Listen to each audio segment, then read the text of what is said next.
Hey guys, tonight we're about to step into the smouldering nightmare that will bury the entire Tudor dynasty. At just 9 years old, Edward was handed the crown, but instead of childhood games, the boy was raised on divine right theory and religious fanaticism, only to carry out death sentences with the ruthless precision of a tyrant.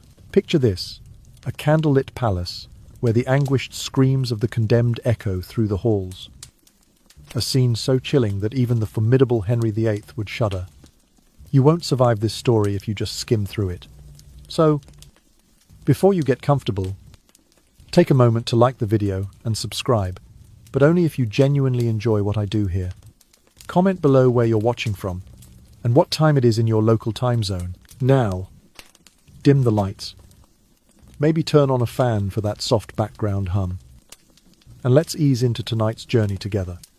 Edward VI was born in 1537, amid cheers that rang through the entire palace. After so many years of turbulent succession, Henry VIII had finally secured a legitimate son, an outburst of joy, yet only 12 days later, Jane Seymour, Queen and Edward's birth mother, slipped into a coma from which she would never awaken, leaving the boy stranded within the cold corridors of the royal court. From the very first moments, Edward VI never tasted the peaceful simplicities of childhood. Rather than laughter and playful games, he knew only the awed gazes and exultant praise from all around. Every step he took pressed into the scarlet carpet. Every word he spoke was recorded by watchful ladies in waiting. That splendor, however magnificent, grew stifling. He never smelled fresh grass, never called out friends to the other palace children, but only understood the sound of applause and the toll of ceremonial bells. Unlike his elder sisters Mary and Elizabeth, who had endured their father's wrath, Edward VI knew only adulation. Henry VIII, perhaps to atone for the harshness shown to his daughters, poured all his devotion into his only son. That love, though deep, invisibly confined the boy within a golden cage of royal favour, causing him to lose simple emotions, fear of the dark or excitement at a new toy one by one. From the very first dawn, Edward VI was clad in silken robes, fitted with a tiny crown, and placed upon an imaginary throne in the heart of the vast palace. With no peers to turn to, he would gaze at his reflection in the tall windows and wonder whether he was an ancient child or a future king. The lavish garments and solemn ceremonies only underscored the gulf between him and the outside world, emphasizing that Edward was not an ordinary boy but the embodiment of a sacred destiny. The burden of a nation-saving mission weighed heavier than any masterpiece. He was reminded again and again that he alone shone as England's beacon, its talisman against every peril. The admiring eyes of courtiers, soldiers, and even the royal lineage fixed upon him, pressing an unnamed weight upon his tender heart. At night, when the palace slipped into darkness and the harp's melody faded away, Edward VI lay alone on his silk bed, hearing his own ragged breaths echo through the vast chamber. That marked the beginning of a tragic journey. An innocent boy's heartbeats were gradually silenced, replaced by loneliness and a thirst for power. From that moment, the cradle of authority did more than nurture it, imprisoned Edward VI's fragile soul in the swirl of fate, foreshadowing the thorny path he would be forced to tread. From the instant he turned 9, Edward had access to a special kind of schooling, handpicked by his father, Henry VIII. It was not the varied, nourishing curriculum one might expect for a growing boy, but a relentless regimen steeped in ideology. Latin and Greek served merely as elegant facades for lessons on divine right and the supremacy of the new Protestant faith. John Chake, Edward's chief tutor, was far more than a scholar of letters. He was a fervent theologian who filled the young prince's mind with stern proclamations about the crimes of the Catholic Church and the unassailable authority of the monarch. History, philosophy, even the art of governance were all refracted through the lens of anti-Catholic fervour, teaching Edward from his earliest days that any resistance to the Church equalled defiance of God himself. This blood-tinged education, delivered with almost militaristic precision, became the first tool that shaped Edward's burgeoning authoritarian spirit. By the time he was 8, he could recite complex theological arguments to justify the eradication of Catholic sinners in defense of spiritual purity. The chilling truth was that while his intellect was sharpened like a blade, his capacity for friendship and empathy remained dormant. He spent his days surrounded by deferential adults, noblemen in velvet robes, ladies-in-waiting in silken gowns who praised every syllable he spoke and documented every gesture he made. There was no laughter exchanged with peers, no whispered secrets shared under a leafy bower, only the hollow echo of applause and the solemn tolling of chapel bells. This peculiar mixture of advanced study and emotional isolation set the stage for a future unlike any other. Edward's mind grew keen, remembering every passage and argument taught to him, yet his heart remained locked behind gilded bars. He knew the weight of power before he knew the comfort of a friend's embrace. Simple childhood delights, chasing butterflies, splashing through puddles after rain, were replaced by the cold pleasures of ideological victory. The boy who ought to have been coaxed to giggle in the nursery was instead trained to deliver stern lectures on scriptural law, his every word measured for doctrinal accuracy. In this crucible of rigid doctrine and royal favour, Edward's character took shape as something altogether more formidable than mere youth. The same cradle that nourished his mind also encaged his spirit, urging him toward a singular, unyielding purpose to wield absolute authority in the name of God and crown. A throne of ivory and gold, promising comfort and reverence, became the very prison that forged his resolve. Each day's lessons drew him deeper into a world where mercy was weakness and dissent was sacrilege. And so, the seeds of a tyrant were sown in someone too young to comprehend the full weight of his actions. Edward's intellect and ambition, honed by relentless indoctrination, would one day outpace the compassion of those who surrounded him. In the hush of candlelit chambers, with quill in hand and Latin texts open before him, the boy king absorbed every doctrine and decree, unaware that the very education meant to empower him would also bind his heart in ice. The result was a mind as sharp as any blade, paired with a soul unnaturally chilled twin forces that would come to define his short but indelible reign. This was the solemn beginning of Edward's transformation, a journey from innocent child to a ruler whose understanding of power eclipsed his capacity for empathy. In the echo of every lecture and the hush of every chapel hymn, the young king's destiny took shape, an existence suspended between scholarly rigour and emotional exile, foreshadowing the shadowy path he was destined to tread. In the autumn of 1547, when Henry VIII breathed his last, the crown of England settled upon the tender head of Edward VI, barely 9 years old. Under the stewardship of a regency council led by the Duke of Somerset, many whispered hopes of moderation and reconciliation among warring religious factions. Yet, within the hushed halls of the Privy Chamber, young Edward's restless spirit soon betrayed those gentle expectations. In the first council meeting he attended, he rose from his gilded chair, as though to reclaim a birthright, interrupting seasoned statesmen with the fervour of a preacher. With solemn eyes and measured tone, he lectured on the purity of the Reformed faith, chiding any soul who dared suggest compromise with Rome. His voice, though childlike, carried the weight of unshakable conviction, and those gathered fell silent, shivering as if in a sudden chill. By candlelight, Edward would pore over dusty tomes of Protestant theology before the council assembled each morning. He pressed his small hand upon the lectern and spoke of divine mandate, declaring that any tolerance of Catholic rites was tantamount to defying God's own will. His arguments, drawn from Scripture and bolstered by the zeal of his tutors, carried a confidence that startled the oldest nobles. Some remembered their own fathers' gentler reigns, others the brutality of previous persecutions, but none could recall hearing such untempered resolve from one so young. The court took note. A boy king, 16 years younger than most rulers of old, now embodied the very essence of unyielding authority. Just weeks after the solemn anointing in Westminster Abbey, Edward claimed yet more power. He insisted upon sitting in on legal proceedings, his tiny hand stamping decrees alongside the Great Seal. The court records of that first month are chilling to read. They show his signature granting permission for capital sentences against those branded heretics. Witnesses spoke in trembling tones of seeing the prince smile as he pressed the wax seal into parchment, green candlelight flickering across his pale cheeks. When an advisor dared suggest a more lenient punishment for a repentant Catholic lord, Edward flew into what courtiers would later call a religious tantrum.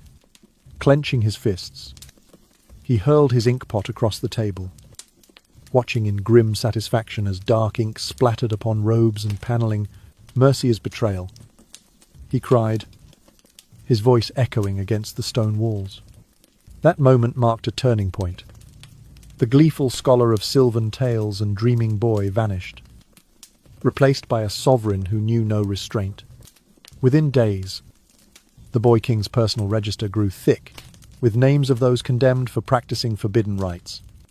Each night, Edward would retire to his chamber, where the muffled cries of the condemned drifted through the corridors like a morbid lullaby. In his bed of silk and velvet, he listened, eyes half closed, almost lulled by the rhythm of suffering and authority, intertwined. The solitude of his youth, so lavishly adorned, yet utterly isolated, deepened his reliance on power as the sole companion he could trust. Throughout the cold winter that followed, Edward's court transformed into an arena of fear and awe. The Duke of Somerset and other regents murmured behind carved screens, questioning the prudence of such severity. They wondered if the child king could be guided back to gentler ways, yet feared to contradict his divine proclamations.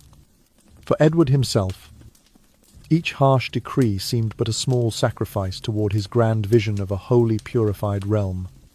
In his mind, the weight of the crown was as natural as his own breath, each act of judgment a testament to his ordained purpose. And so, the autumn of 1547 set in motion, a reign unlike any England had known a boy sovereign. Scarcely more than a child, wielding life and death authority with icy determination. Sleep, that most human of comforts, became ever more elusive for Edward, as the boundaries between dream and command blurred in his restless nights. The path he carved through inkpot and seal, through chamber and scaffold, would forever stain the memory of a monarchy once said to define moderation and mercy. In those early weeks, the boy king's ambitions were no longer whispered prophecies but resounding proclamations, a sovereign shaped by solitude and conviction, stepping boldly into a destiny both terrible and unforgettable. Edward VI was not merely a scholar of harsh doctrines. He was enamored with the grim mechanics of torture itself. In the hushed corridors of the palace, servants would sometimes stumble upon his private sketches, meticulous diagrams of iron pincers, serrated knives, slender whips and weighted chains, each annotated with notes on their efficacy in extracting confession or ensuring obedience. Rather than gallop across palace grounds or indulge in the exuberant games of youth, Edward devoted his afternoons to poring over frost-cold treatises on the Spanish Inquisition and transcriptions of brutal interrogations. His fascination was not viewed as eccentric, but rather celebrated, as proof that he was the divine instrument ordained to crush heresy. By lamplight, the boy, king's chamber, transformed into a quiet laboratory of cruelty. The hush was punctuated only by the soft rustle of parchment and the occasional drip of melting candle wax. He would trace his finger along the curves of drawn blades, envisioning their sharpness against pliant flesh. A corrupt joy flickered behind his sleepy gaze, as if each diagram whispered to him a promise of absolute power. To his mind, these implements were not grotesque curiosities, but sacred tools, ordained by Providence to preserve the realm's purity. Outside his chamber, the palace bustled with life lutes strummed. Footsteps pattered across marble floors, and courtiers exchanged courteous greetings. Within the grand tapestry of courtly rituals, Edward's private passion stood apart like a solitary moth drawn to a funeral pyre. His tutors, impressed by his zeal, encouraged this morbid study as evidence of divine favour. After all, was not a monarch's duty to defend true faith by any means necessary? Thus the boy king became both judge and executioner. In theory, his imagination fueled by shadowy manuscripts rather than childhood rhymes. Edward's cruelty extended beyond parchment. One afternoon, a young page accidentally spilled a goblet of red wine across the prince's important dispatches. Edward's sleepy eyes narrowed, and he issued a command that chilled the servants to their bones. The page was dragged to the central courtyard and ordered to remain standing as guards and eunuchs hurled handfuls of rotten fruit, stale bread, and festering scraps at him for hours on end. All the while, Edward reclined on a velvet divan, his posture languid, his gaze half-lidded, as if observing a curious insect under glass. He recorded every shudder, every quiver of the page's limbs, as though conducting a clinical experiment. In his journals, Edward noted the effectiveness of each throw, the stench of spoiled grapes, the splatter of curdled milk, the bruise-forming force of crusted rolls. He jotted down margins of crude sketches showing trajectories and angles, as though mapping the geometry of humiliation. Mercy, in his young mind, had become a betrayal of his sacred duty. The notion of compassion seemed to weaken the very sinews of authority he sought to wield, and so he banished it entirely from his palette of governance. Night after night, Edward lay awake, cocooned in silk sheets, his ears tuned to distant echoes of despair drifting through the palace corridors. In the gloom, he would drift into a drowsy reverie, picturing future audiences in which he might decree harsher penances, prouder proclamations, and sterner rebukes. The lullaby of suffering lulled him closer to sleep, a paradoxical comfort born of power and isolation. His dreams, if they came, were populated not by playful friends or pastoral scenes, but by the clang of chains and the glint of iron instruments under torchlight. Meanwhile, the Queen Dowager and councillors exchanged worried glances behind ornate screens. They had hoped this boy king might grow into a balanced ruler, guided by moderation and mercy. Instead, they witnessed the blossoming of a solitary figure whose delight in domination overshadowed any vestige of childhood. Somerset himself dared not reproach Edward's cruel experiments, fearing that to challenge the prince's curiosity was to question the very will of God, and so the council remained silent, their counsel muffled under the weight of divine right and princely temper. As winter's frost crept across the palace gardens, Edward's fascination only deepened.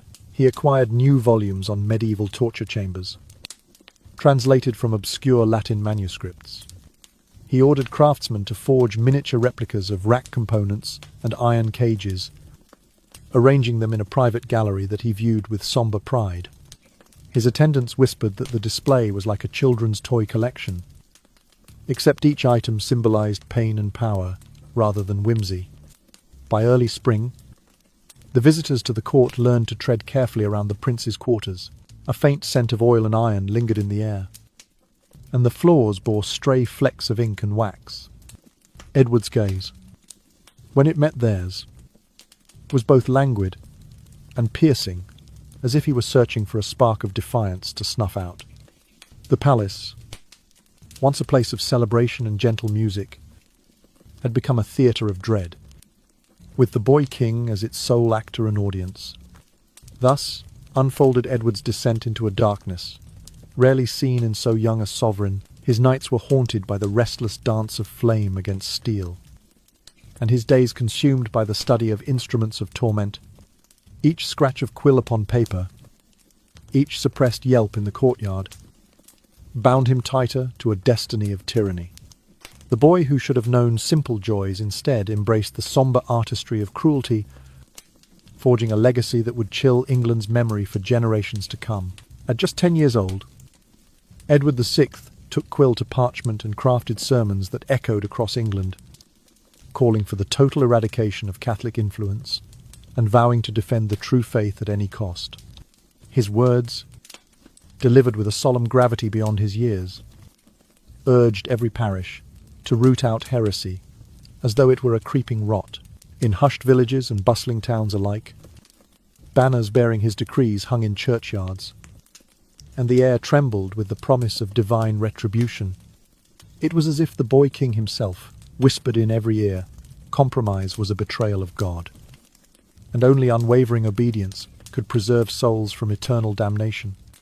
To enforce his vision, Edward established a vast network of religious surveillance that cast a pall of fear over the realm. Neighbours were urged to denounce each other at the first sign of forbidden prayer.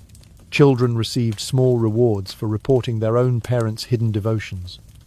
Court-issued proclamations spelled out punishments for any deviation from approved rites, from public humiliation in the market square to confinement in dank dungeons.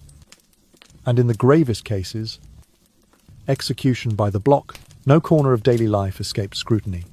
The simplest act of lighting an unsanctioned candle or murmuring an old prayer could land one before the boy king's tribunal. Yet Edward did not merely delegate this grim task, he presided over each accusation himself. Gathered around the high table in the council chamber, he would review affidavits and depositions, his youthful hand guiding the feathered tip of the quill as he inscribed verdicts and new penalties. If an initial sentence struck him as insufficiently severe, he would cross it out and replace it with harsher words. Mercy, in Edward's mind, had no place in the defence of orthodoxy. Leniency invited weakness, and weakness threatened the very foundation of the realm's salvation. In the first high-profile purge of the winter of 1548, dozens of Catholic nobles were swept up in a whirlwind of arrests and trials, conducted with breathtaking speed. The Great Hall, normally a place of ceremonial pomp, became an echo chamber for sombre proclamations of guilt. Each defendant was granted only a perfunctory hearing before Edward, robed in velvet and ermine, signed off on their fates. The clang of the block and the hush of stairs that followed echoed through the corridors, a grim symphony of obedience and dread. Edward, for his part, viewed the proceedings with clinical detachment. He tapped the great seal into crimson wax, smiling faintly as it left its mark. Then, turning to the council, he distributed small tokens, coins and ribbons to the most zealous informers, praising their vigilance as though they had won medals in service to the crown. The rewards, though modest, fueled a frenzy of mutual suspicion. Neighbours eyed one another with cold calculation, wondering who would be next to earn the boy king's favour. Every facet of religious and political life was now wrapped in the new doctrine, and deviation was equated with treason. A shepherd who led a secret mass, a teacher who quoted an old psalm, even a merchant who hung a crucifix in his stall, all found themselves accused of crimes against crown and creed. The machinery of persecution ground forward relentlessly, its gears oiled by children's whispers and neighbourly grudges. Where once laughter and song had drifted across the fields, now only the hush of fear reigned. Thus did the realm awaken to a nightmare born of a child's hand. The terror that Edward summoned began as a trickle of rumours and accusations, but rapidly became a flood that threatened to drown England in its own zeal. Sleep grew elusive for many, as the night brought whispers of hidden arrests, and the distant toll of chapel bells repurposed to call the faithful to confession or to the scaffold. In those dark days, the boy king's name was spoken in trembling tones, a reminder that even innocence, when forged in isolation and driven by unwavering conviction, can become the deadliest instrument of all. When he turned 11 years old, Edward VI revealed a will both singular and unyielding to secure absolute authority beyond anyone's challenge. Under his direct command, the religious surveillance network grew more intricate than ever before. Every murmur of unapproved devotion, no matter how faint, was dutifully logged by trembling scribes and dispatched to the Lord Supreme himself for final sanction. In candlelit anterooms, officers whispered of lists that stretched endlessly, each name a thread in the tapestry of divine oversight. The soft click of quills and the rustle of parchment became the new heartbeat of a realm perched on the brink of ceaseless scrutiny. Villagers found themselves living in constant trepidation. Local magistrates, now flush with royal favour, conducted sudden inspections without warning, herding entire hamlets into open courtyards for compulsory rituals. Citizens bowed beneath the chill autumn sky, arms raised in a rigid salute of obedience, while record keepers noted every bowed head and crooked gesture.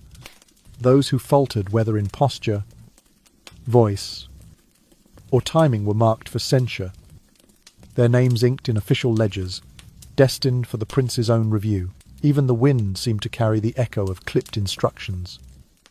A low, ceaseless whisper, reminding all that to breathe outside the strict script was to invite peril.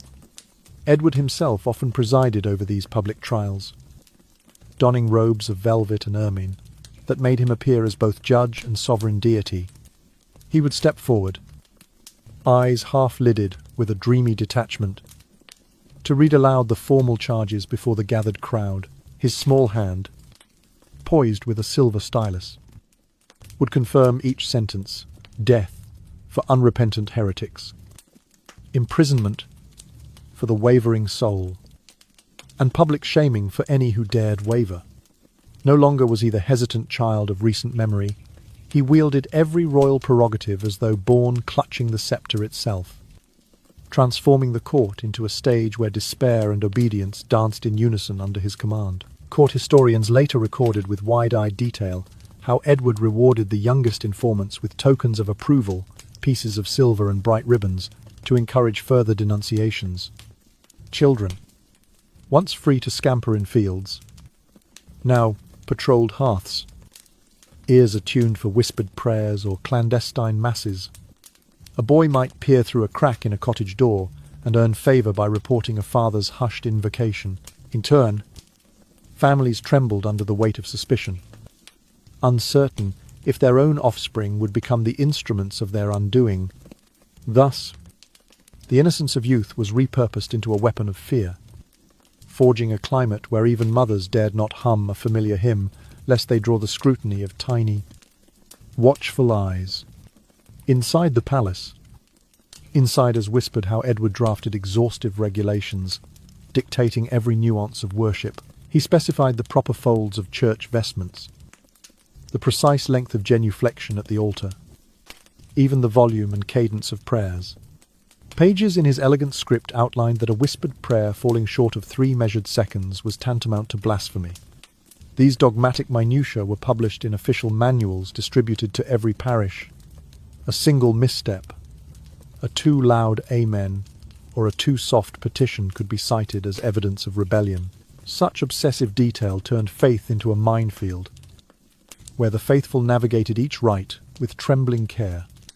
In just a few short months, England itself was reshaped into a great carceral expanse, from the grandest cathedral down to the humblest hearth. Room for individuality or private thought had vanished beneath the shadow of Edward's true faith. Freedom of conscience was erased, replaced by the omnipresent gaze of church wardens and constables, enforcing each decreed liturgy. To light an unauthorized candle became a capital offense. To sing an old psalm without permission merited public censure. The realm, once a tapestry of varied devotion, now presented a monochrome portrait of fear, starkly illuminated by royal edict and the boy, king's unwavering resolve. Even those who had once championed the Regency Council found themselves bending the knee before Edward's youthful will. Somerset and his fellow regents, who had harboured hopes of a temperate governance, now softened their dissent behind carved screens. For to oppose the child king was to challenge what they dared call his divine mandate. Every whispered objection carried the weight of sacrilege, and even the faintest protest threatened swift reprisal. Thus the council's guiding hand faltered beneath the swell of princely determination, leaving Edward's edicts to stand unchallenged, a testament to the power of untempered youth. And so, as the winter chill settled over England's fields and villages, the world Edward crafted stood in austere relief, a land where every glance, every breath, was subject to the scrutiny of a boy king's ever-hungry gaze. In such a realm, the notion of mercy became a fragile dream, and the pulse of fear beat steady beneath the frost-laden skies. The boy who had once played in gilded gardens had grown into an architect of despair, proving that absolute power, once firmly grasped, could turn even the purest of souls into agents of unyielding repression. Edward's cruelty extended far beyond the common folk. It reached into the very heart of his own blood. His two elder sisters, Mary and Elizabeth, each once battered by their father's temper, now gazed upon a brother who seemed a stranger to familial warmth. In Edward's eyes, Mary embodied the perilous threat of Catholic resurgence, a living symbol of defiance against his cherished Reformation. Elizabeth, by contrast, existed merely as a bargaining chip, a future bride to cement alliances with Protestant courts on the continent. Not once did Edward offer a gentle word or brotherly embrace. Instead, he repeatedly issued orders, confining them to secluded quarters, curtailing their contact with the outside world and stripping away every shred of autonomy they once possessed. When Thomas Seymour, Edward's own uncle, attempted to win the boy's affection through tokens of kindness and whispered counsel, the prince recoiled in icy disdain. Seymour's gentle overtures, intended to soften the court's tensions, were twisted by Edward into evidence of scheming. At the prince's behest, councillors drew up charges of treason and clapped the uncle in irons. Then, with a flick of his small hand, Edward affixed the seal to the warrant for execution, showing not an ounce of hesitation. Witnesses later recounted in hushed, trembling voices how the king watched from a nearby window as Seymour knelt beneath the block. The young monarch's gaze was clinical, his eyes tracing the arc of the descending axe. And afterward, he meticulously recorded the execution's details, how the blade bit into flesh, the exact angle of its fall, even the fleeting expressions of fear and resignation that crossed his uncle's face. Such detached documentation horrified courtiers who had grown numb to Henry VIII's brutality. This was tyranny wielded by a child, unchecked even when applied to his own kin. Within the royal residence, family bonds were reshaped by doctrine and dominion. Mary was branded a traitor to God, coerced into confessing her alleged sins against the true faith. Her public admissions, dictated in Edward's own hand, were meant to shame her into submission. Elizabeth's fate was altogether different, spared execution, but denied any semblance of private life. She was kept under constant supervision, her every conversation monitored for signs of wavering loyalty. Meeting her brother required the presence of 2 or more guards who noted every word and gesture, ensuring that no spontaneous affection could bloom, even a flicker of emotional warmth, a shared smile. A gentle glance was interpreted as a breach of protocol, a momentary lapse in devotion to the crown's sacred mandate. Thus, in the prince's mind, family ties were no longer bonds of love, but logistical considerations, mere instruments in service of his grand design. Rarely did Edward permit a private audience with either sister, and when he did, the encounter was tightly controlled. Mary would enter, curtsy, trembling, and find her brother perched upon a cushioned throne-like seat, his posture stiff, his expression flat. He demanded she recite passages from the newly sanctioned catechism and answer pointed questions about her faith. Any hesitation, any flicker of doubt, would prompt a swift reprimand. Elizabeth's visits were even more constrained. She was instructed to remain silent unless spoken to and speak only in select phrases pre-approved by royal decree. In this environment, the very notion of sisterhood became a hollow echo, lost beneath the weight of divine right and doctrinal rigidity. Over candlelit dinners held in the vast hall where the family once dined together, Edward presided over Mary and Elizabeth as though they were supplicants rather than siblings. Silver platters of fine fare were carried in and taken away. But the only sustenance either sister received was the cold ration of obedience laid before them. Edward, leaning back in his seat, would watch them with a detached curiosity, observing how they fared under the twin pressures of familial humiliation and religious scrutiny. To him, their plight served as a cautionary tale. Even those closest by blood must bow to the inflexible demands of faith and crown, and so the royal household, once a sanctuary of shared history and mutual care, became a stage for power's cruelest performance. Mary, once a princess hoping for reconciliation, learned to mask her piety in shadows and cryptic verses. Elizabeth, whose gentle wit had charmed many, found her sharp mind dulled by the constant vigilance she endured. Edward, in turn, saw in their subdued forms evidence of his own triumph through isolation and fear. He had reshaped his family into perfect reflections of his uncompromising rule. Each whispered prayer Mary dared utter in the moonlit darkness, each fleeting tear Elizabeth dared shed, only reinforced the young king's conviction that love, mercy, and kinship must always yield to the absolute authority he so fervently upheld. In this bleak tableau, the royal line's future seemed less a continuation of Tudor tradition and more a testament to the corrosive power of dogma when entrusted to untempered youth. The bonds of shared ancestry and common memory had been severed, replaced by the twin pillars of fear and obedience. And as Edward VI gazed down from his lofty perch, the chill in his heart spoke more loudly than any decree he might issue. A chilling reminder that even the closest of bonds can be snapped when dominated by untamed ambition and unwavering conviction. As illness crept into Edward VI's frail frame, it did not quell his fervour. Instead, it drove him to ever more reckless ambition. Each shuddering breath seemed only to strengthen his resolve that England must never fall back under the sway of Rome. In the dim candlelight of late-night councils, he conferred in hushed tones with John Dudley, Earl of Northumberland, plotting to secure the throne for a Protestant heir. Their grand design centred on Lady Jane Grey, Edward's cousin, the daughter of both royal lines, who would take Mary's place after the young king's inevitable passing. In secret gatherings that stretched into the small hours, Edward meticulously outlined the steps of their upheaval. He and Dudley debated the charges to bring against Mary and Elizabeth accusations of treason, heresy, and secret collusion with foreign powers. He drafted indictments heavy with biblical quotations, branding any sympathy for Catholicism as an act of rebellion against God himself. Letters bearing these dark missives were sent through underground Protestant networks in London and the southeastern counties, priming sympathetic clergy for the coming coup.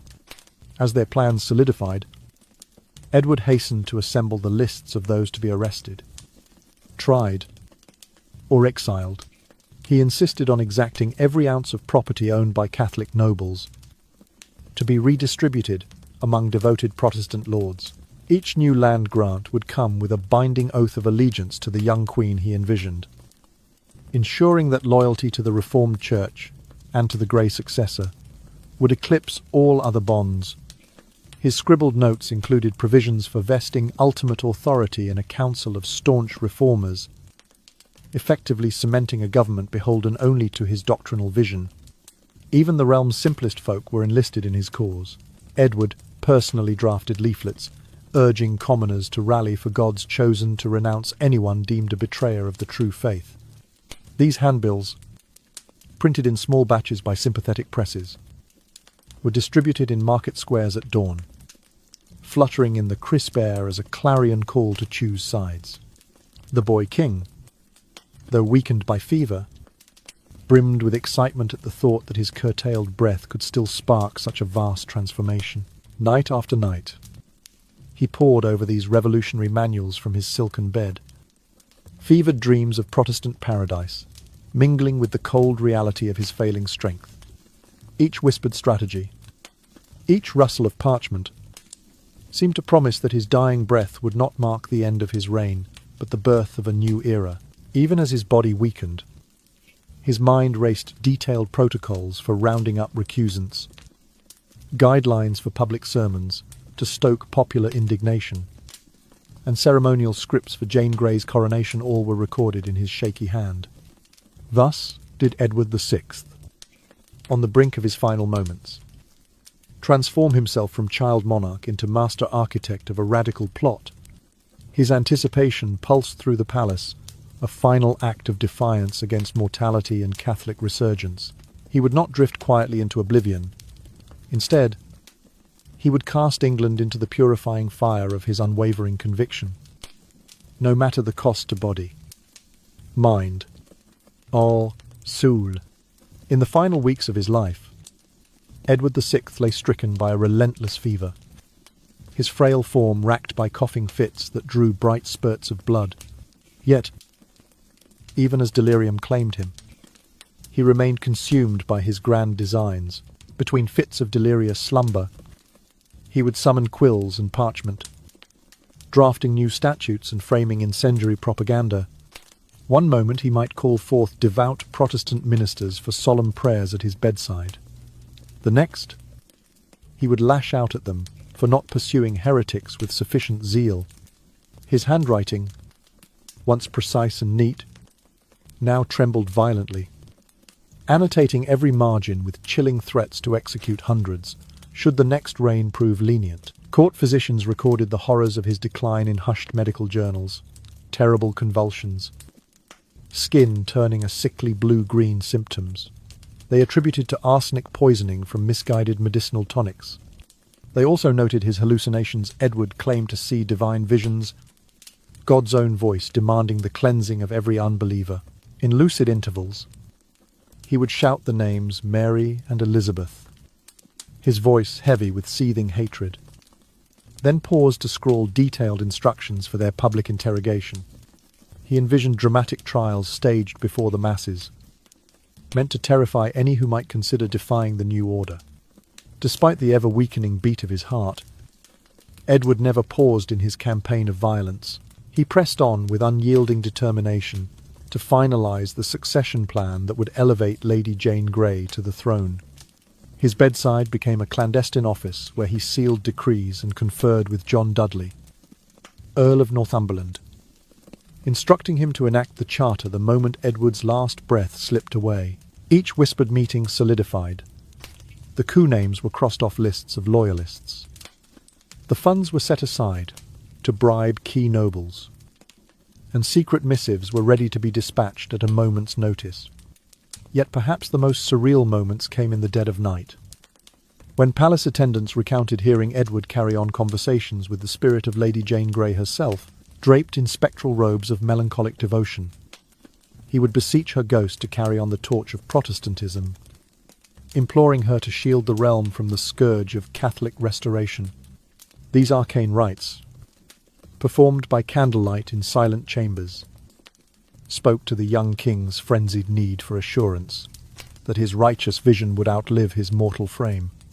In those fragile hours, Edward's voice drifted through the halls in broken whispers and half-forgotten prayers. The child who had once pored over theological tomes for the sheer thrill of doctrinal debate now clung to every scrap of scripture as a lifeline.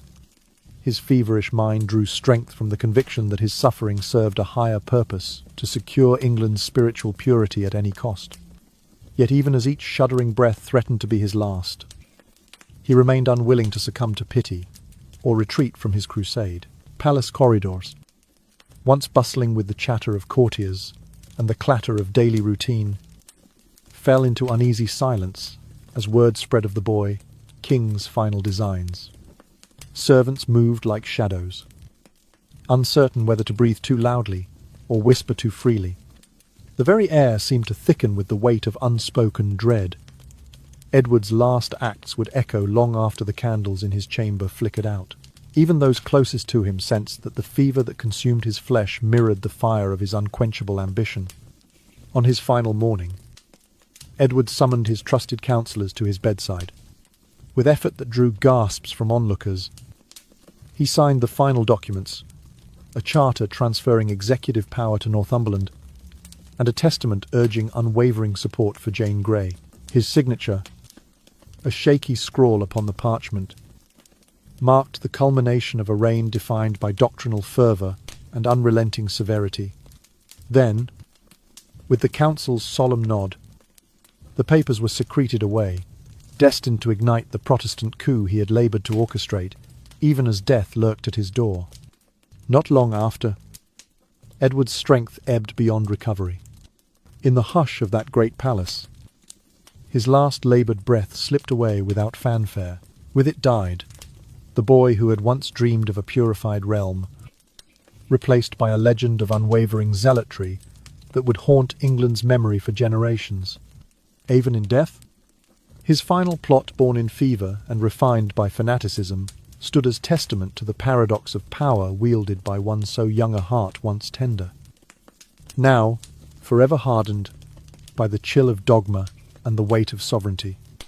On the morning of the 6th of July, 1553, Edward VI drew his final, laboured breath. A profound stillness settled over the palace, as if the very walls paused to mourn the passing of a boy-king whose flame had burned so fiercely.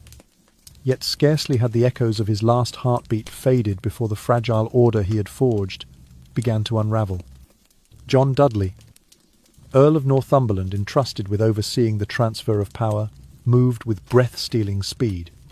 Within 48 hours, Lady Jane Grey, Edward's cousin of noble Protestant lineage, was proclaimed Queen. In towns and villages, citizens woke to proclamations and banners bearing her name. Many were astonished, having expected Mary Tudor's succession.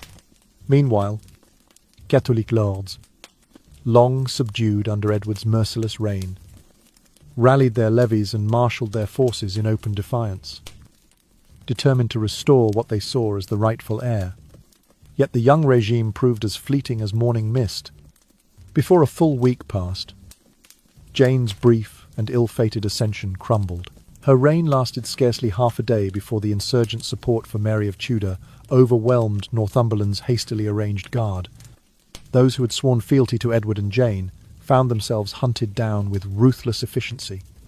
Dozens were summarily tried and sentenced, some to the block, others to cold prison cells, among them prominent nobles, and even Northumberland himself.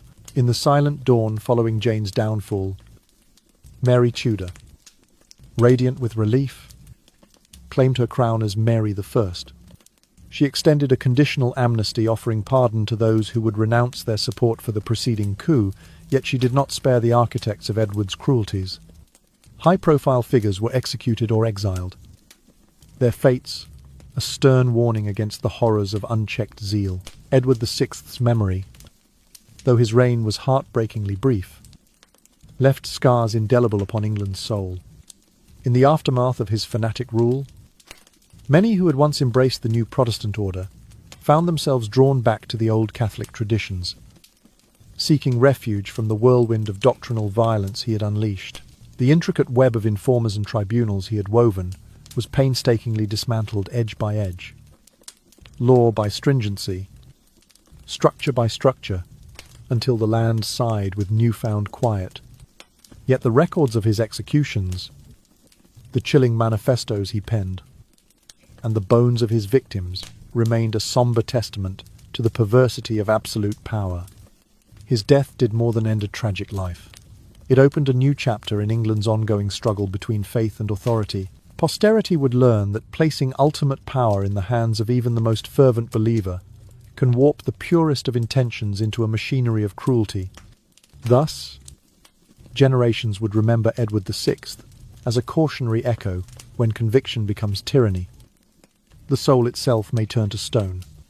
Almost as soon as Mary I ascended the throne, she set about dismantling the brutal legacy her half-brother had left behind.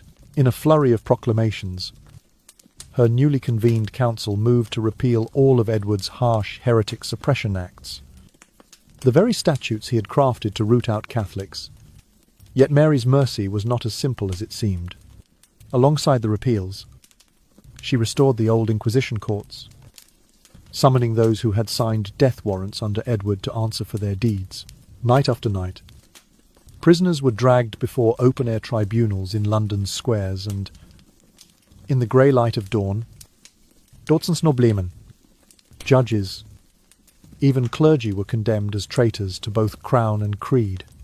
By midday, The flames rose in palls of smoke, a grim reminder that Mary's justice could be as ruthless as the regime she replaced. For the watching crowds, the relief at Edward's end mingled with horror at this new wave of bloodshed. Baptized now under the banner of true Catholic faith. Throughout her first year, Mary concentrated on reviving the ancient rites of the Church. Latin once more filled cathedral aisles. Processions wound through town squares carrying statues of the Virgin Mary and painted icons long hidden away. Parishioners were compelled to kneel at communion rails every Sunday, reciting prayers in a language many did not understand. In remote hamlets, villagers whispered fears that they would be branded heretics if they failed to conform. Clutching well-worn New Testaments, they dared not open. The restoration of these venerable ceremonies, intended to heal the kingdom's religious wounds, instead deepened old divides. In northern counties, especially where Protestant sympathies had taken root, small uprisings broke out as farmers and weavers resisted the sudden imposition of unfamiliar rites. Their barns lit with candles against the dusk. They chanted in defiance, only to have royal troops arrive before dawn and quell their gatherings with steel and pikes. And so the woman, styled by some as the saviour of tradition, earned a new sobriquet, Bloody Mary, whispered behind barred chapel doors. The vengeance of her early reign taught both court and commoner a bitter lesson when the machinery of state is subservient only to religious zeal. Any faction, no matter how devout, can be twisted into an engine of cruelty. Mary believed herself the restorer of ancient piety, but in condemning those who had enforced Edward's brutal laws, she compounded the kingdom's collective grief. Fathers who had merely followed orders under duress were burned at stakes erected in village greens. Mothers who had mourned in secret saw their children taken into custody for cleansing. The flames that rose beneath foreign spies and Jesuit priests also consumed the names of innocent men, swept up in the tumult of power's shifting tides. By the time Mary's fourth autumn arrived, her hand had grown heavy with both sword and gavel. The very bones of the nation felt the weight of her reprisals. In the capital's graveyards, crosses marked the unmarked graves of those who had dared to lean toward reform men of learning, women of gentle faith, and children whose only crime was belonging to the wrong family. Yet those who survived the fires carried scars as surely as the charred remnants of their kin. A generation learned to speak in clipped tones of loyalty, hiding their true beliefs behind curt smiles, lest a sudden knock at the door deliver them to the next pyre. And so Mary's brief, storm-tossed reign, a mere 4 years, etched itself into history as one of England's darkest chapters. Her attempt to restore unity through Catholic ritual instead hurled the realm back into the arms of factional hatred. The slogan guiding her rule might have been Catholic England reborn. Yet what emerged was a land rent by fear and suspicion, where the simple act of prayer risked incineration. The lesson left to posterity was stark, place, unbounded religious authority in any single hand, and even the purest convictions may sour into a tyranny that spares no soul. However innocent, in royal chronicles and whispered tavern tales alike, Mary I's shadow loomed long after her death. The fires she lit to purify the realm burned away much more than the bodies of her enemies they consumed: trust, fellowship, and the fragile hope that once linked neighbour to neighbour. For the people of England, her legacy became a reminder that revenge, even in the name of faith, carries a price too dear: the slow erosion of humanity itself under the guise of sacred duty. Barely had Mary I claimed her crown when she moved, with sweeping purpose, to dismantle the reign of terror her half-brother had imposed. Her new Privy Council, convened in solemn haste, issued an edict annulling every article of Edward's infamous heretic suppression acts, those severe statutes that had empowered mobs to root out and slaughter Catholics. Yet Mary's reforms were no simple act of mercy. Alongside the repeal of her brother's laws, she resurrected the old Inquisition courts, those same tribunals through which medieval zealots had enforced doctrinal purity. Night after night, torchlit processions escorted former royal functionaries, jurists, and even august prelates into London's open squares. There, beneath grey dawn skies, these men and women accused of treason and heresy for having signed the death warrants of Edward's enemies were condemned. By noon, the square was surrounded by pallbearers and firewood, and by mid-afternoon, columns of black smoke billowed skyward as hundreds burned at the stake. For the citizens who watched these grim spectacles, relief at Edward's passing, mixed with a shiver of dread, a new wave of bloodshed had begun. Baptized now in the name of true Catholic faith, throughout her first year on the throne, Mary devoted herself to restoring the ancient splendour of Rome's liturgy. Latin psalms once again echoed through soaring vaults, gilded statues of the Virgin and painted icons, long hidden or destroyed during her brother's Protestant reforms, were solemnly returned to their shrines. Every Sunday, parishioners knelt at the communion rails, reciting prayers in a tongue many could scarcely follow. In remote villages, fear took root. Farmers and their families whispered anxiously that anyone failing to appear at Mass or neglecting the newly prescribed rites would be branded a heretic. Far to the north, where Edward's Protestant legacy had taken deeper hold, small uprisings flared as rural communities resisted these abrupt changes. Under the flicker of lanterns in that bitter first winter, they sang clandestine hymns of defiance in barns and churchyards. But before dawn, royal troops swept through, bayonets in hand, scattering the congregations and arresting their leaders. Thus did Mary, once hailed as a peaceful restorer of tradition, earn the grim sobriquet of Bloody Mary, spoken in trembling tones behind locked doors and shuttered windows. The vengeance that coloured Mary's earliest policies delivered a harsh lesson to both nobility and commoner alike. When the machinery of state bows entirely to religious fervour, any faction, regardless of its piety, can be turned into an engine of cruelty. Mary believed herself the champion of ancient piety, yet in orchestrating the public punishments of those who had enforced Edward's brutal laws, she only deepened the kingdom's wounds. Fathers who had dutifully carried out Edward's grim mandates found themselves bound to stakes in village greens. Mothers who had prayed in secret saw their children dragged to dank cells for so-called purification. The same flames that consumed foreign priests and Jesuit missionaries also engulfed the innocent scholars, gentlewomen, and peasants caught in the swirling tides of vengeance. In burning the enforcers of her brother's regime, Mary wove a tapestry of retribution so thorough that few escaped its threads unscathed. By the time Mary's fourth autumn approached, her hand had grown heavy with both the pen of decree and the sword of punishment. The very bones of the nation seemed to ache beneath the weight of her reprisals. In the graveyards of London and beyond, simple wooden crosses marked the unmarked graves of those who had dared bend toward reform men of learning, women of gentle faith, and children whose only fault was belonging to the wrong family.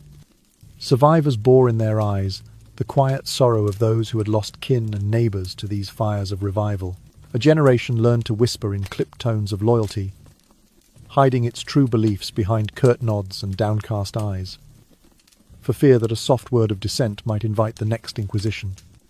And so, in the brief span of just 4 years, Mary's reign etched itself as one of the darkest chapters in England's storied history. Her ambitious vow to restore unity through the splendour of Catholic ritual instead hurled the realm back into the arms of factional hatred. The guiding cry of her government, Catholic England Reborn, rang hollow through market towns and manor houses alike, drowned beneath the hush of fear and the clang of armoured boots. The realm, once a tapestry of varied devotion, was rendered into a stark tableau of suspicion, where a whispered prayer risked incineration, and every neighbour could be an informer. The legacy Mary left behind was a stark admonition for posterity when religious authority is wielded without restraint. Even the most earnest convictions may warp into a tyranny that consumes the very souls it claims to save. Soon after Mary's passing, Elizabeth I ascended to the throne and inherited the tangled aftermath of 2 brutally divided reigns. Determined to chart a more temperate course, Elizabeth summoned Parliament in 1559 To enact the Act of Uniformity, this measure established the Church of England's structure, blending Catholic ceremonial elements with services conducted in English. Clergymen were permitted to retain traditional vestments, yet adherence to a revised prayer book was mandated. Under this Elizabethan settlement, Catholic priests could remain in curacy so long as they conformed to the new regulations. This policy of measured compromise, later dubbed the Elizabethan via media, aimed squarely at mending the deep rifts between Protestant zealots and Catholic recusants, forestalling yet another cycle of sectarian bloodshed. Even so, Elizabeth's balanced approach could not erase every trace of hatred. Zealous Puritans, chafing at remnants of papist ritual, plotted quietly against the Queen, dreaming of a wholly reformed commonwealth. At the same time, secretive Catholic circles whispered of restoring the true faith by placing Mary Stuart, Queen of Scots, upon England's throne. The realm thus stood on a knife's edge. Fervent reformers schemed in the shadows of cathedral cloisters, while underground Catholic networks conspired in hidden chapels. Although the age of public burnings under Mary was over, Elizabeth's government brooked no tolerance for political intrigue. Acts of treachery, whether motivated by religion or dynastic ambition, were met with swift and severe punishment. Elizabeth empowered a burgeoning intelligence apparatus, led by the astute Sir Francis Walsingham, whose network of spies and codebreakers detected plots before they could bloom. Foreign envoys, intercepted letters, and the coded musings of double agents all fed into this clandestine web. In thwarting schemes to overthrow her, Elizabeth protected both her crown and the fragile peace between warring creeds.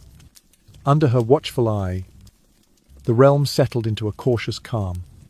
Markets and parish fairs resumed their hum, and the grand festivals of court lent a sense of normalcy. Yet beneath the surface, a pervasive unease lingered.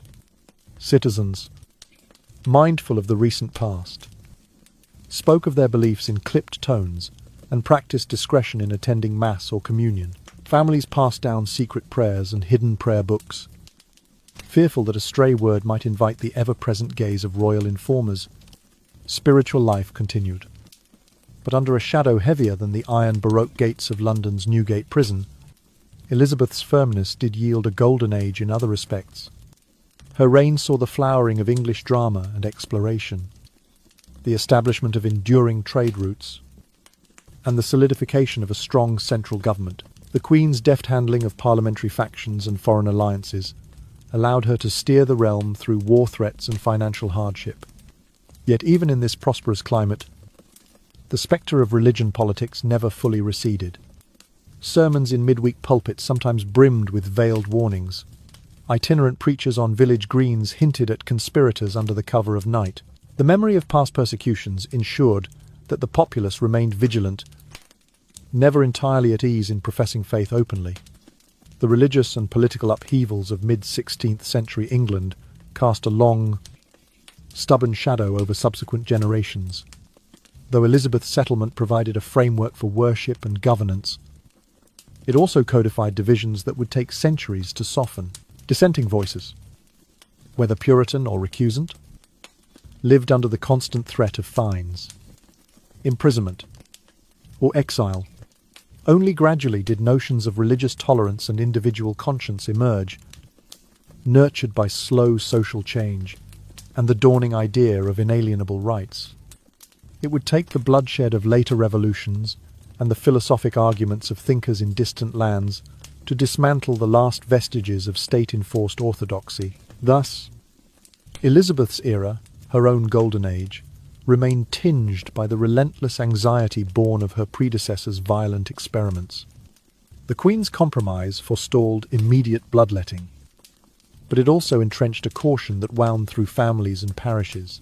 In the hush between prayers, in the clandestine verses, tucked into coat pockets, the people of England carried with them the lesson learned from Edward's fanatic harshness and Mary's vengeful fury, that when religious conviction merges with unchallenged power, it can corrupt hearts, incite horrors, and leave scars on a nation's soul long after the flames have died. Over time, laws evolved, and the state gradually loosened its grip on conscience. The Toleration Act of 1689 and later reforms chipped away at the barriers erected in Elizabeth's name, but the century of sectarian violence that preceded these changes underscored the fragility of peace founded on coercion. In cottages and courts alike, whispers of the old troubles persisted, a testament to the high cost of wielding faith as a weapon. It was only by embracing the hard-won principle that belief should be free, untethered from the sword and the scaffold, that England could finally set aside its ancient enmities. And so it was that Elizabeth I's settlement, for all its skill and prudence, left an inheritance far more complex than triumph, a reminder that true unity requires not only compromise, but also the freedom to worship in peace, and the courage to protect that freedom against any who might again seek to burn dissent into ashes. In the 20th and 21st centuries, scholars have turned anew to the reign of Edward VI. Poring over dusty volumes in the royal archives, it was there, among faded seals and crackling parchment, that researchers rediscovered the king's own trembling hand in his private diary and the stark court minutes he signed. These yellowing pages revealed a side of Edward long obscured by legend, not a mere figurehead manipulated by ambitious regents, but a young monarch acutely aware of his divine mandate and zealously committed to purging Catholicism from his realm. His pen, though quivering with fever and fatigue, recorded coldly precise methods of interrogation, meticulous sketches of torture devices, and even a disturbing delight at witnessing sentences carried out. Historians, reading through lines written in uneven script, found repeated references to God's wrath and heretical filth, along with detailed notes on the efficacy of various punishments. One entry describes how Edward measured the flame's height against butcher's hooks, noting which configuration sent the swiftest, most merciful end. Another passage outlines a proposed registry to track every suspected sympathizer, anticipating a kingdom-wide network of informers. Such content has led many modern scholars to dub him the demonic child, a sobriquet reflecting the sheer cruelty that leaps from his own words. These diary pages brought to light an image not of a sheltered boy swayed by elder schemers, but of a driven, unforgiving ruler forging his own path of terror. Psychohistorical studies have mined these same documents for evidence of a disturbed personality. Analysts point to the king's enforced isolation, his strict seclusion from peers, and his regimented, adult-only education as fertile ground for a disordered mind. Lacking the gentle give-and-take of childhood friendship, Edward's emotional development was stunted, replaced by an obsession with power and doctrinal purity. These scholars compare his case with other historical tyrants, noting a troubling parallel: remarkable intellect paired with an utter absence of empathy. Where a healthy mind might recoil at pain inflicted in one's name, Edward's journal entries crescendo into ghoulish satisfaction, as though cruelty itself was a divine right bestowed at birth. Re-examining Edward's brief sovereignty also raises a crucial question for historians: to what extent did tyranny stem from the monarch himself, and how much from the regency apparatus surrounding him?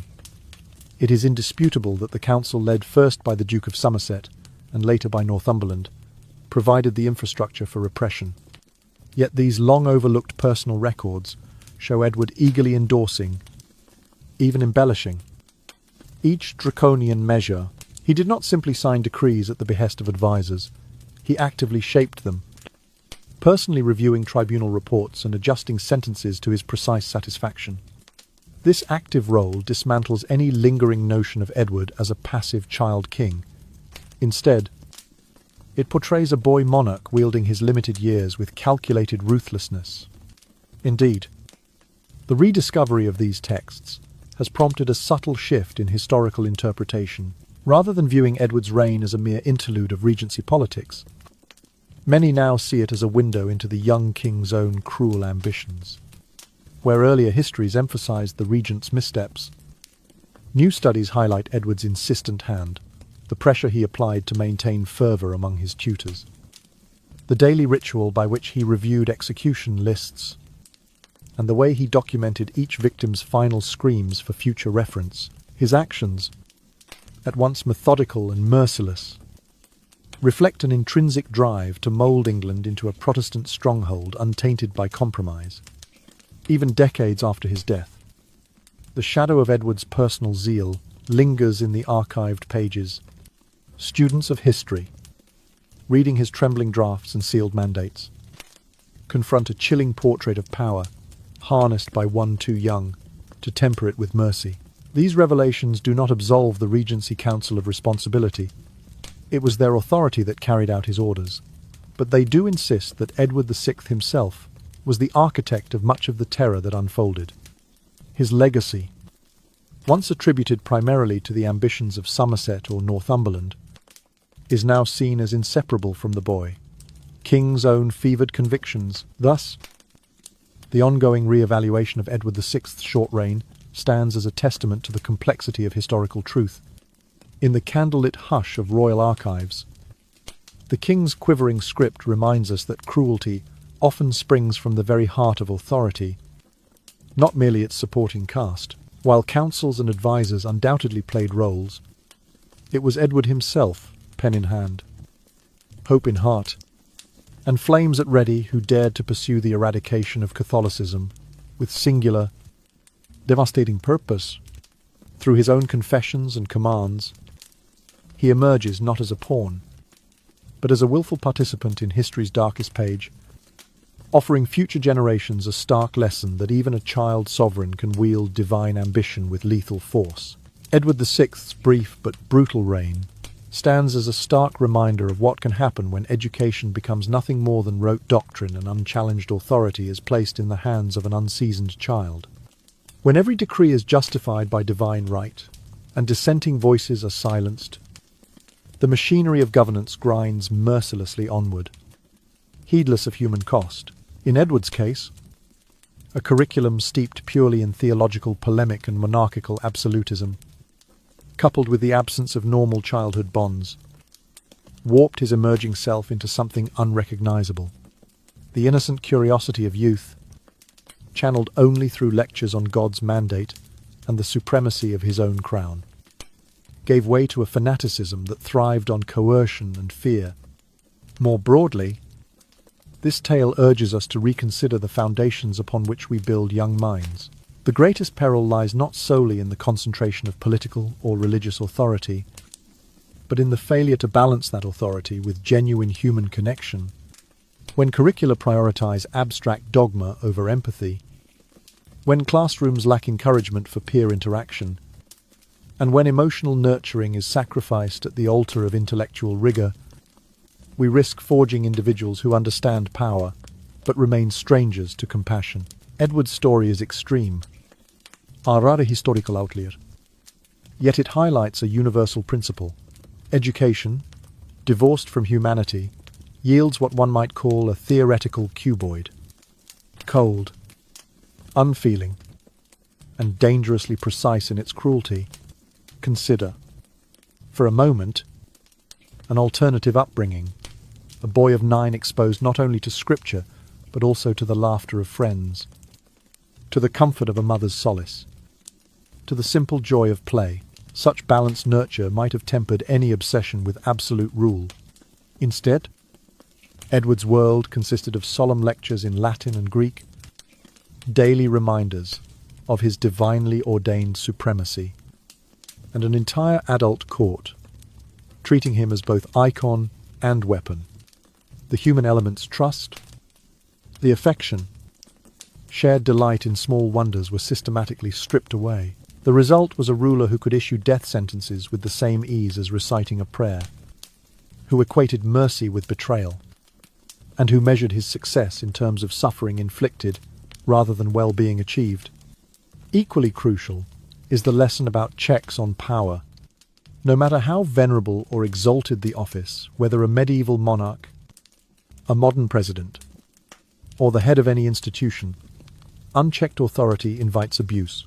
In Edward's case, a single signature spelled doom for countless subjects. His capacity to sanction executions, orchestrate surveillance networks, and conspire in coups revealed the lethal potential of a voice unbalanced by accountability.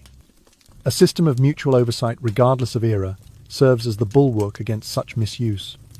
When advisory bodies, judicial review, and open debate function properly, they dampen the impulse toward unilateral decision-making. But when they fail, as they did under Edward's regency councils and later under his personal command, one individual's ambition can override the common good.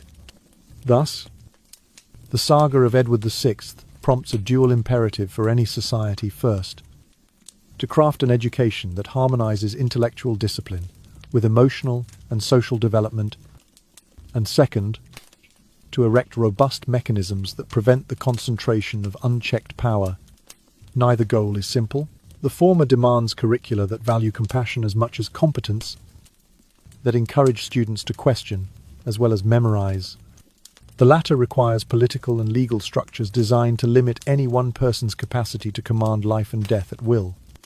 Only by integrating both approaches, humanizing education and institutionalizing restraint, can we hope to avert the creation of rulers who, like Edward, wield divine pretension as justification for unbridled cruelty. In every corner of history, the same warning echoes: power without warmth corrupts, and conviction without balance consumes its wielder along with its victims.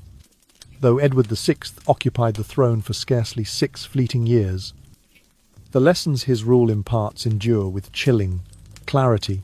Vesting absolute authority in the guise of divine sanction corrodes both individual souls and entire communities. His life's arc, from a pampered boy enthroned at 9 to a fledgling tyrant, draws a tragic tableau of power, warped by isolation and unyielding dogma. Neither Mary's retributive purges nor Elizabeth's merciful accommodations could ever fully erase the deep scars he inflicted upon the realm. Today, the echo of Edward's reign serves as a haunting warning. Any institution, be it religious, political, or educational, when twisted to serve narrow ends, can swiftly become an instrument of oppression. When intellect and power intermingle without the tempering balm of empathy, the result is the so-called perfect despot. Even if that figure wears the face of a child, Edward VI stands as an unsparing exemplar, with unchecked authority and a heart unbothered by mercy. A ruler can transform his world into a waking nightmare. Let Edward's tragedy guide every generation. First, in education, let us enrich young minds with more than abstract theory. Let us cultivate compassion and social bonds alongside critical thinking. A curriculum that omits the teachings of kindness and mutual respect risks producing leaders who know how to command, but not how to care. Second, in our public and private institutions, we must diversify voices at every level. When decision-making chambers echo only a single perspective, the path to despotism is laid bare. Inclusion of varied experiences and backgrounds thwarts the slide from healthy debate into harsh edict. Above all, we must erect robust mechanisms to check and balance authority. No matter how venerable the office, whether monarch, president, or director, absolute power invites absolute peril. Edward's signature, wielded with fevered conviction, spelled death for thousands. His intricate surveillance networks and hasty coup plots show that a solitary edict can shatter lives. Only by ensuring that multiple bodies oversee governance through transparent procedures, judicial review, and citizen participation, can we prevent the concentration of power that so easily morphs into cruelty. In the hush of history's corridors, Edward's quivering script reminds us that cruelty often finds its birthplace in isolation and in the unchallenged echo of one voice. Yet we need not resign ourselves to that fate. By embedding empathy in education, empowering diverse voices, and building ironclad checks on authority, we can forge societies that resist the siren call of untempered power. In doing so, we honor the memory of a child king whose descent into fanatic tyranny illuminates the dark possibilities inherent in every institution. Let his story be the lantern by which we steer our collective course, preserving our humanity even as we advance our knowledge, encouraging debate even as we require order, and demanding accountability even as we respect authority. Only through such vigilant care can we ensure that righteousness does not become an excuse for violence, and that conscience, not coercion, remains the guiding star of civil life. Although Edward VI's reign lasted a mere 6 years, the lesson he left behind remains indelible, granting absolute authority under the pretense of divine sanction, ultimately destroys both individuals and the wider community. From the pampered child elevated to the throne at 9, to the inexperienced boy tyrant who ruled with ruthless fervour, Edward's trajectory paints a tragic portrait of how isolation and rigid dogma can warp human character. Neither Mary's vengeful purges nor Elizabeth's attempts at reconciliation could ever truly erase the deep wounds he inflicted upon the realm. Today, Edward VI's story still resonates as a stark reminder that any system, whether religious, political, or educational, can become an instrument of oppression when misused. When raw intellect and concentrated power go unchecked by empathy, the result is what one might call a perfect despot. Even if that despotic figure wears the face of a child, Edward himself stands as a sobering example, vested with unchallenged authority and completely devoid of mercy. He turned his kingdom into a waking nightmare. Let Edward's tragic reign guide future generations first.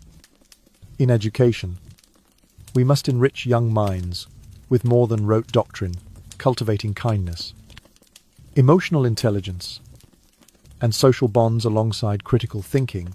A curriculum that omits the teachings of compassion and respect risks producing leaders who know how to wield power but lack the capacity to care. Second, in our institutions, public or private, we must amplify diverse perspectives at every level. When decision-making chambers echo only a single voice, the path to despotism becomes all too clear. By including a wide range of backgrounds and viewpoints, we thwart the slide from healthy debate into harsh decree. Above all, robust checks and balances are non-negotiable. No office, be it king, president, or CEO, should operate without oversight. Edward's single signature spelled death for thousands. His surveillance networks crushed dissent, and his coup plots threatened the very fabric of governance. Only by ensuring transparent procedures, judicial review, and active citizen engagement can we prevent the concentration of power that so easily morphs into cruelty. In the hush of history's archives, Edward's trembling script reminds us that cruelty often sprouts where voices go unchallenged. Yet we need not resign ourselves to that fate. By embedding empathy in education, embracing diverse voices, and institutionalizing restraint, we can forge societies resilient to the lure of unchecked authority. In so doing, we honor the memory of a boy king whose descent into fanatic tyranny illuminates the critical importance of balancing power with compassion.